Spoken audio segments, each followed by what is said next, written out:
Namaste, and welcome back to Waking Up with Mindful Serenity Yoga. And we're going to continue this little exercise that I do of answering a question from the jar. This answering of a question helps me to keep my skills up, the limited skills I do have in public speaking, and in being able to answer a question in my teaching as well, because even though I'm no longer working as an educator, I still want to keep up those skills I learned as an educator because they've definitely benefited me as a learner. I've always felt that education and learning go hand in hand together.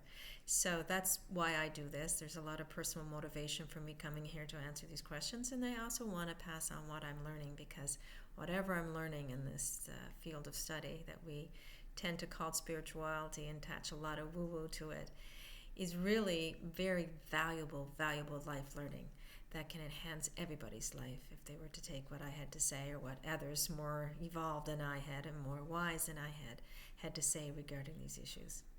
So that's why I am here. So without further ado, I'm going to reach into the jar and pull out a question. I'm going to read it briefly to make sure that okay. Can you explain ultimate peace and acceptance of even the harsh realities of life? Can you explain ultimate peace and acceptance of even the harsh realities of life? Woo! Taffy! Taking a nice deep breath. Get that old ego back there so it's not answering the question. I'll set my timer and see if I can do this in 10 minutes. It's a big question. Hopefully I can answer it at all. The harsh realities of life and ultimate acceptance and peace. Let's look at ultimate acceptance and peace. So I think acceptance is the ultimate path to peace. If we truly want to experience peace of mind, it isn't so much about getting life out there to cooperate with us so that we're not triggered in here. It's more about being able to open and accept life exactly as it is. As the moment unfolds in front of us, instead of rushing to get through it, instead of numbing our ways through it, instead of stuffing and storing by suppressing and repressing the unpleasant or clinging to the pleasant, that we simply take a deep breath and allow that life to come in on the inhale, experience the pause and life working its way through us, whatever life has offered us, and then exhaling, releasing all of it. Because that's all life, right? It's meant to blow in and blow out. So ultimate peace then. Ultimate peace is acceptance of the suchness of life. And suchness is such a beautiful word, is it not? Suchness is a Buddhist term. I think I heard it from Thich Nhat Hanh. And it refers to the reality of life, what is actually there in front of us. Not what we expect should be there, not what we assume should be there, not what we desire should be there, not that what we avert and do not want there, but simply accepting and allowing whatever is there to be there. And this is life. Life has 10,000 sorrows and 10,000 joys in it, as the Taoist would say, and some Buddhist philosophies would say. And they go hand in hand. You can't have one without the other. There's like threads of an intricate tapestry that makes our life exactly what it is, right? They're all experiences. So even though the first noble truth of Buddhism says that suffering exists, and it does exist in life, it doesn't mean we are meant to suffer and that all life is suffering. There's still 10,000 joys in there, right? It's just that we cannot accept and experience the joys if we're closing to the sorrows. So it's about staying open and allowing, and it's a process that occurs when we do that. Then when we talk about the harsh realities of life, I'm brought to mind about the 5 truths, I think they're called, of Buddhism, the 5 things that we need to remember. And Buddhists will recite this on a daily basis so that they learn to accept life exactly what it is. Because these 5 things I'm about to recite imperfectly and definitely not direct quotation-wise are things that we will often cringe when we even think about them. we'll often close down and resist because they are challenging to accept. But once we can accept these things and stay open to them, possibly even with a smile on our face, we know we've progressed. We know we've reached a certain level of spirituality that will see us through life and allow us to stay open in a beautiful way to life. And that means we'll have a lot more to give to life and to others and to this world at large. So these 5 things, and I'm trying to think, was it the 5 truths? I can't even remember. Thought I started with an R. Anyway, the first one is and it's all about the nature of reality, right? These are the truths, the nature of reality. And we look at the beings that we are and we get identified with our bodies and our minds, for example. So they may have to do with this identification we have with body and mind as well. I am of the nature to grow old. I cannot escape growing old. That's the first one, okay? I am the nature to grow old. I cannot escape growing old. So one of the things we do, especially in the North American culture, is fear that aging process, right? Aging means we're getting closer to the ultimate end of this existence. Again, because we're over-identified with body and psyche. So as we age, we have a tendency to fear, and that fear that becomes the dominant emotion in our lives can close us and make us resist this process of aging. Many people will spend, if they have the money, will spend millions and millions of dollars on preventing aging, doing what they can to stop the looking older, through plastic surgery and other things. They see a wrinkle on their face, they have to hide it. They see a gray hair, they have to hide it. They see the sagging of the body, which is a very natural process to the aging body. They will have to do something about that with tucks and lifts and whatnot. People spend a lot of money trying not to look older so that when they look in the mirror, they don't have to face the reality of this very, very common truth, that we are all of the nature to grow old, and we cannot escape growing old. The second one is, I am of the nature to have ill health. I cannot escape having ill health. I am the nature of ill health. I cannot escape having ill health. So another thing we fear too is this body not being fit and young and youthful and spry and doing all the things we wanted to do. We are so attached to our body, we think if our bodies get sick, that means we are sick. In fact, we have a tendency to talk like that, don't we? We might say, I am sick, rather than I have an illness or a virus, right? So imagine going around and introducing yourself into this big party of people. Oh, hi, I'm influenza. And who are you? Oh, I'm colitis. Nice to meet you. If you're identifying ourselves with this ill health that we might have, this temporary change of health. So everything in life, as the Buddhists would say, is breathed in and breathed out. There's an ebb in and an ebb out. There's a rising of, and then there's a dissolving. Everything is temporary. Nothing is permanent. So the healthy condition of your body is going to change from moment to moment. Through process of apoptosis, you're going to have cells dying all the time. You're going to have changes occurring, viruses coming in, viruses going. You're going to have cells mutating possibly. You're going to have the aging effect, changing certain things in your body. You're going to have muscles strengthening, muscles weakening, blood cells clogging, blood vessels clogging, blood vessels opening. You're going to have organs malfunctioning, organs regaining their health. So it's just a constant process of change within the body. So of all those changes, of course, there's going to be times when you're going to experience ill health. You're going to get a virus. I don't care how healthy you are. At some point, you're going to get a virus. You're going to get a toothache. You're going to get a headache. You're going to have problems with your bowels. You're going to have problems with your heart, possibly. You're going to have problems with your liver, especially with the way we treat our body and our hedonistic way of trying to numb right away with food and other substances that we are all have the propensity for. We tend to have a higher propensity, especially in the Western culture, to develop these ill health. And when we get sick, we tend to say, why has this happened to me? I can't believe this. And we resist it so much that we make that ill health into, instead of a temporary process, we create it into a source of suffering. just like we do with the aging process. Instead of making it a natural, temporary change that's bound to occur, we look at it, resist it, and we make it into suffering. And then we will spend a great deal of time avoiding even looking at it, right? So that's what we do with ill health. And we all have that propensity for ill health. There's no way escaping it. And the sooner we accept that, the more likely we're going to care for this wonderful vessel that we are, we're renting while we're here on earth. Look after it so that it maintains a certain level without becoming so consumed with every body ache, with every time something goes wrong. We'll simply see it as the temporary nature of all things happening within this body.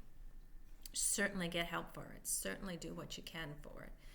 But don't be overly obsessed with it when you get ill health, and don't avoid the reality or the truth that you will eventually experience ill health. We all will. I am the nature, and this is a hard one, to die. There is no way to escape death. I am the nature of die. I am the nature to die. There is no way to escape death. Now that is probably the mother fear of all fears, right? It's death. And so most of us will fear death, and we have all these little pseudo mini fears that lead up to this major fear of death, like the fear of aging and the fear of getting ill health, because we're so terrified of this finite ending that will occur in all physical things. And we are of nature. And that's why the Buddha uses the term nature of so much, because we are nature. We are nature. We're not just watching nature. We are nature. These bodies are material, yes, but they're nature, right? They're prakriti. They're substances that have the propensity and the tendency to change.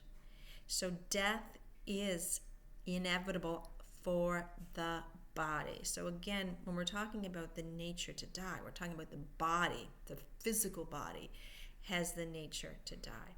The psyche will also die, because the psyche isn't who we are too. It's just another thing of form that we created. And all things of form in the physical world, again, will arise and dissolve. They will ebb in, they will flow out. There's this wonderful ebb and flow to all phenomena that is physical in this world. We get to participate in it and experience it, but this body has an expiration date. So when you're born, it has an expiration date. It's of temporary nature. So it will die. And there is no escaping the death of the body.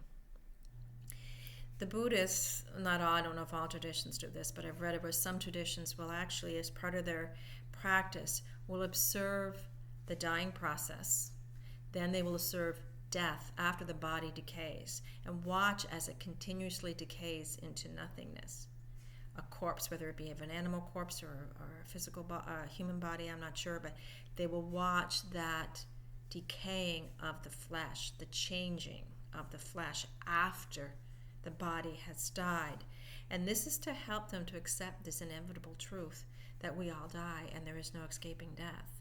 Because once we accept that, once we say this is a part of my existence, we'll spend so much less of our energy trying to avoid this truth, trying to resist it, trying to stuff and store anything related to that fear down, and which is going to be constantly triggered by the realities of life, right? Every time someone we love dies, every time we notice something dead on the side of the road, it's going to remind us that yes, death is possible. But what do?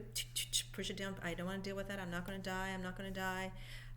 And then you get this terminal diagnosis someday, and it's like, wow. And two things can happen there. We can, again, resist and be angry with life for doing this to us and spend the remainder of our time on this earth resisting that reality. Or we can fall into this acceptance of, yes, the Buddhists were right.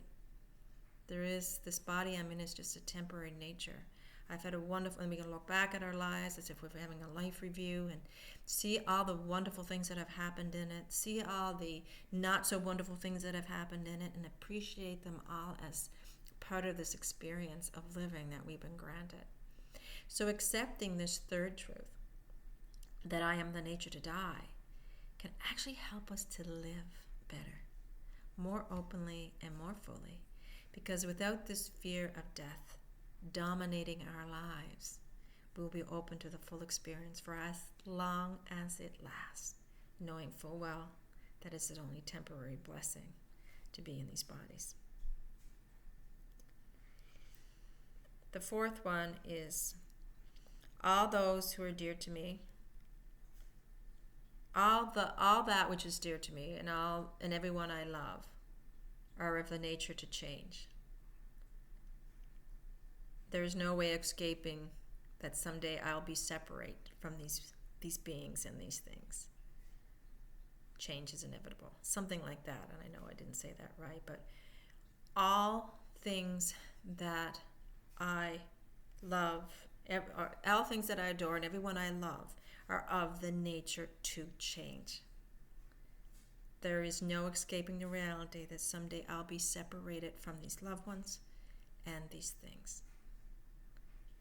They are of the nature to change. In other words, that not only is this body finite, it's only got an expiration date, so it's going to coming in, it's going to go out. I don't know when it's going to happen. Not only am I aging, my youth going to come and go. Not only is my health going to come and go, but everything I attach to out there in this physical world, be they a thing or a being that I identify with and consider important to me that I love, those two will change, because everything changes, right? Nothing is permanent in this world. So I may lose a child. I may love my child, and I may lose my child, which is considered one of the greatest fears of a parent, right? But the reality of that is that may happen. I will lose my parents, obviously, if they're older than me, eventually. If everything goes the way it's planned by life, they will eventually expire before I do. If it's for natural causes, I will lose my parents. I will lose my pets. I will lose my brothers and sisters. I will lose my friends. I will lose my neighbors. I will lose the things I cherish. I could lose my job, and of course, if we again progress naturally, we'll lose our jobs when we retire, right? Or we may not happen so naturally. We will lose the things we own because they will rust, decay, and go away. You know, we'll lose our cash. Money flow will come in, money flow will go out. Again, there's that wave-like impermanent nature of all things.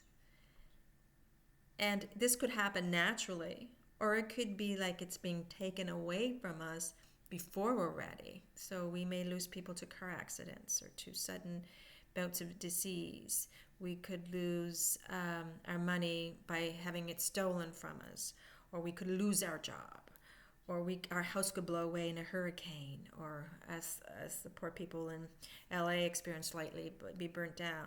So we don't know how it's going to happen. But all these things that we attach to, all these people that we attach to, are of the nature of changing too, and that is the reality. We have to accept that nothing is permanent, including the relationships we have with people. So that's a hard one to swallow, right? But it's something that if we accept the impermanent nature of our relationships, we don't become overly attached. We don't become codependent. We start to recognize and appreciate them a little bit more. We see that interconnectedness and that interbeingness is a very valuable gift we get to share while we're here, right? And recognizing that the material objects that we are so attached to are just that, material objects, that helps to relieve that attachment and that fear we have of losing them. All things will come in and all things will go out. And then the fifth one is about our actions, and I guess more about karma. My actions are the only true belongings that I have. Okay? I cannot escape the consequences of my actions. My actions are the ground upon which I stand. Now, I'm not sure if I said that right, but my only true belongings are my actions, and I cannot escape the consequences of my actions. My actions are the ground upon which I stand. So when we talk about solidity, these objects seem so solid that we're attached to, right? The body seems solid, so we don't like it when it ages, and we don't like it when it gets ill, and we fear that it will die because we say, oh, what's going to happen to us, because we're so identified with it. We attach to the people around us that we love. We attach to the objects and things we've gained, our jobs, our recognition, whatever, and we fear that we'll lose that. But none of those are solid as they tend to be. Our actions, however, are, because our actions will continue after the body is gone, after our loved ones are gone, after all the things we've clung to are gone. We'll just have our actions and the karmic effect of those actions. We'll leave those behind. When we're talking about actions, we're talking about the things we do, our behaviors, our choices that we make. Did I strike out and hurt that person with my fist? Or did I reach out and touch that hand in a compassionate way? Right? Those are actions. What words I speak are also actions. Did I use kind words when I was speaking to that person?